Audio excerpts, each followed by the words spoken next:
Hello, everyone. This is Steve O'Reilly and Gail Saunders for Skinny Post TV. Tonight, we're going to bring the off-season buzz. We're going to talk about Andy Reid. Recently, Michael Vick was on an interview with Sal Palantonio and talked about Andy Reid's future with the Eagles. And the question is, will Andy Reid either resign or be fired if the Eagles don't go deep into the playoffs? Gail, what do you think?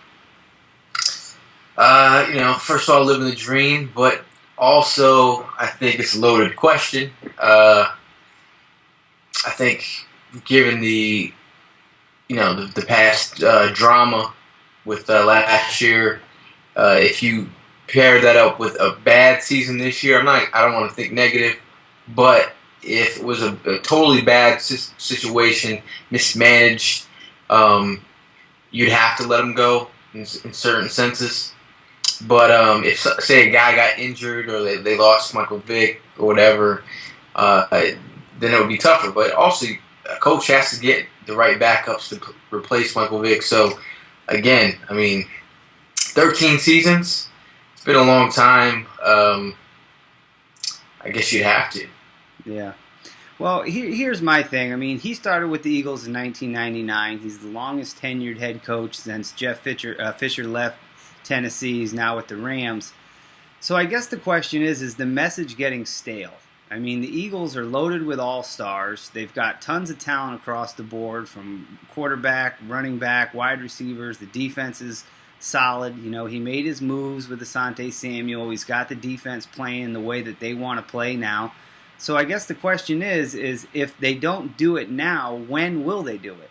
What does he need in order to go deep into the playoffs? He has all the pieces there.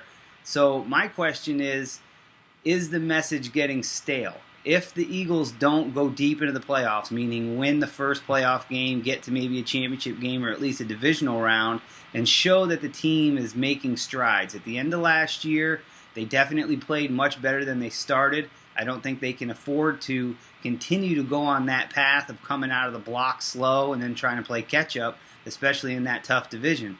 So I think if the Eagles don't go deep in the playoffs, it just might be time to shake things up in Philadelphia. As much as I like Andy Reid's style, I like how he keeps everything in house. And the thing that from a fan's perspective, and they might want him gone, and from a owner's perspective, you might have to let him go after the years. But from a player's perspective, and a coach that coaches with Andy Reid, these guys love Andy Reid. They want to fight for Andy Reid. You see how much love Michael Vick has for Andy Reid. It's ridiculous. A lot of players have love for Andy Reid. So would I get rid of him? I probably wouldn't if they had a nice run in the playoffs. But I'm given the talent that they have now and a full off season, I really think they're going to do something special, hopefully. Yep, I totally agree. I think it's now or never, to be honest. You can't just continue to say, well, wait till next year. You've got to, at some point, you have to start to see the rubber meet the road. And with all the talent that this team has, and, he's built it for over a decade. So, at the bottom line, it falls on him. He's got to get it done. There's only so many times that you can point the finger. Last year you could say the no off season or the Juan Castillo at defensive coordinator. You can blame it on Sean McDermott the year before. Whatever you want to blame it on. But after a while, the finger has to turn around and point to Andy Reid at some time. So it'll be tough to see him go, but I'm not seeing that happen. Well, the Eagles got to fly high in 2012, that's for sure. For Skinny Post TV, I'm Steve O'Reilly, that's Gail Saunders, and we're giving you the Skinny 24/7.